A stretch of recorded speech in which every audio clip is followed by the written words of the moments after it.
the Volvo EX30, the smallest, cheapest, and arguably the coolest EV Volvo has ever made. But don't let the size fool you. This little crossover might just change how you think about electric cars. Today I'm going to show you how Volvo packed so much tech, luxury, and performance into something so small, and why it could be your next EV under $50,000.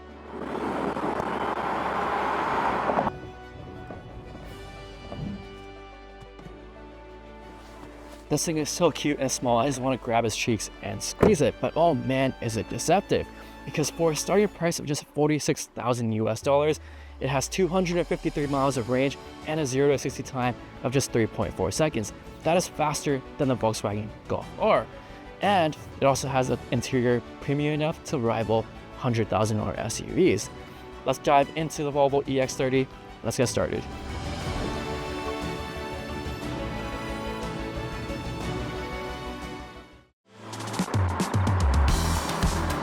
Alright, in the EX30, you can either get it in a rear-wheel drive or all-wheel drive option. We are in the twin-motor all-wheel drive right now, which gets you from 0 to 60 in 3.4 seconds, and it makes 422 horsepower and 400 pound-feet of torque. That is insanely quick for this car. It's actually fairly zippy, and because of its compact size, it is very easy to maneuver around in town and on the freeway. Alright, 0 to 60 here. Okay, right, back your seat, that is quick. Just 3.4 seconds, that is insane. If you go for the single motor, you get 268 horsepower and 253 pound-feet of torque. A lot slower than this, but still fairly good. You do gain a little bit more range with a single motor at 422 kilometers of range, versus if you go for the twin motor, you get 402 kilometers of range, which is actually not much difference. But the performance advantage is huge. And if you live somewhere like in Canada, when it snows or rains a lot, that extra grip really does help. I think it's really worth that $3,000 option in Canada. The center of gravity is pretty low. It's very agile, very small steering wheel, very quick to respond. You can adjust the steering weight here in the menu. Right now it's on firm and it feels good. I like how easy it is to maneuver. And then when you step on it, again, instant power, no lag at all, no transmission or downshifts, because again, we are an EV, and even for something with such a small footprint, it feels very planted. Lots of highway confidence. It's also very quiet, very refined. The suspension is good. It's a little bit on the firmer side, but it also means that you have a little bit more feedback with the road, which I appreciate. You also get your one pedal driving mode, which you can turn on or off. You also get really good adaptive cruise control and lane keep out here, which we can turn on right now. And you also get lane change assist.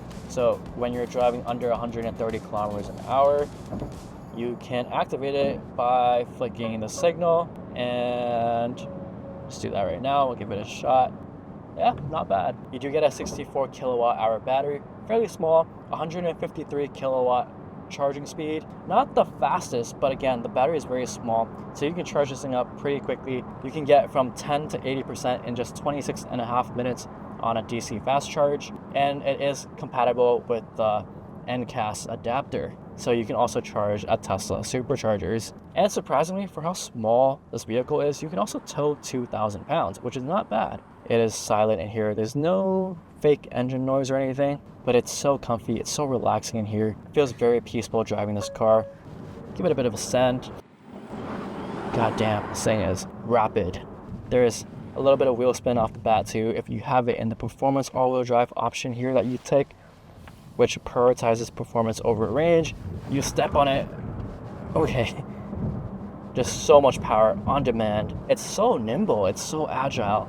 The way it looks is so deceiving because this is a monster. It's actually really fun to drive.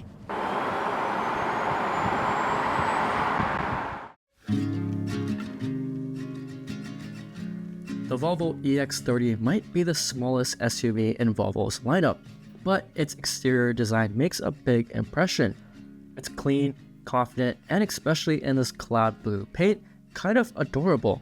There's something undeniably friendly about its proportions, but don't mistake that for boring. There's a charm to it that's modern without being overly designed. At the front, you notice something missing, a traditional grille because it is electric. Its smooth, grille-less fascia not only reinforces its electric identity, but also helps reduce drag. When you pair that with the sleek, flush door handles and a gently sloping roofline, and the sharp body lines of the EX30, it has an impressively low coefficient of drag of 0.28, helping it maximize efficiency and driving range. It's Scandinavian minimalism applied with aerodynamic purpose. The Volvo signature Thor hammer LED headlights are reimagined here with a crisp geometric twist and welcome animations that bring the car to life as you approach. Around back, the taillights split into a two-level design with animated vertical elements that light up in a sequence. Subtle, futuristic, and totally on brand for Volvo. It's one of the most unique rear-end signatures in this segment. The two-tone roof option adds a touch of visual contrast, making the EX30 feel sporty yet sophisticated. The available 19-inch wheels sit just right in the arches, giving it a planted look without overwhelming its compact size. And speaking of size, it is a major advantage. This car is built for the city. It's incredibly easy to park, squeeze through tight streets, and navigate busy urban neighborhoods.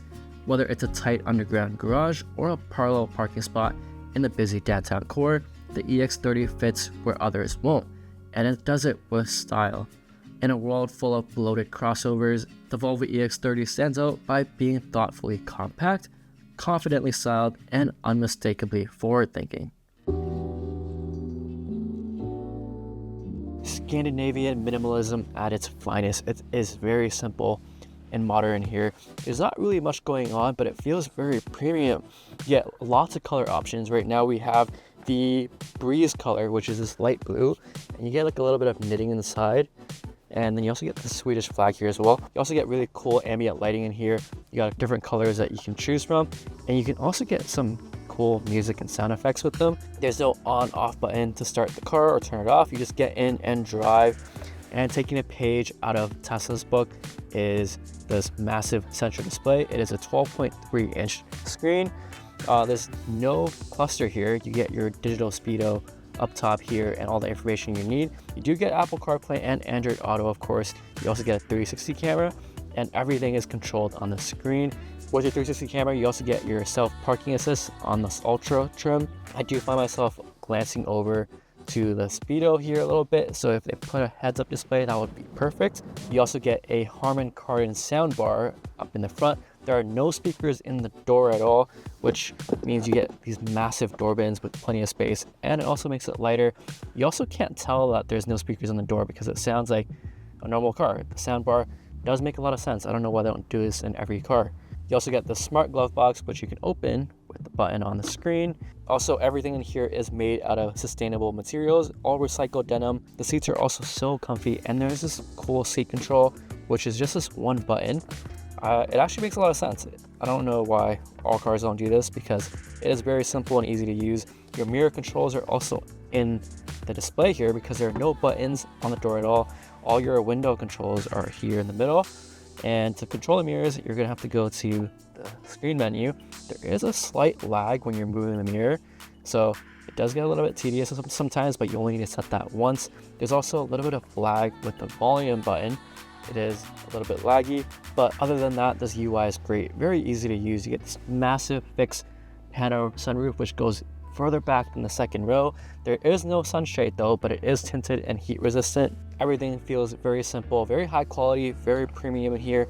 And it's so simple that even the key on this car has no buttons at all. There's also nothing in the middle here except your wireless charger, and this center thing that opens up is very open in here. It feels very airy. It feels much bigger than it actually is. The rear seat is actually surprisingly spacious back here, considering how small this car is. Lots of headroom, and legroom's okay. I'm sitting right behind myself at 5'8". Your window controls will be here in the middle, and you also get your two USB-C ports here as well. Very nice back here. Opening up the trunk, you get 14 cubic feet of space behind the second row. If you fold those down, you get 32 cubic feet of space. There's also a little bit of space here for extra storage. It's actually pretty good. You can also open this up, and you get a little bit of space in here as well. There is a slight learning curve to this car, but after a few days in it, you realize how effortless it is to live with. In a world where EVs are either boring econo boxes or six-figure tech toys, The EX30 hits the sweet spot we didn't know existed. It's small, fast, stylish, and genuinely fun. But it also feels like a Volvo should. Safe, smart, and built with purpose. If you've been waiting for an EV that makes sense, not just financially, but emotionally, this might just be the one. The EX30 doesn't just check boxes, it changes the game. So what do you think? Has Volvo built the perfect small EV SUV? Let me know. Thanks for watching.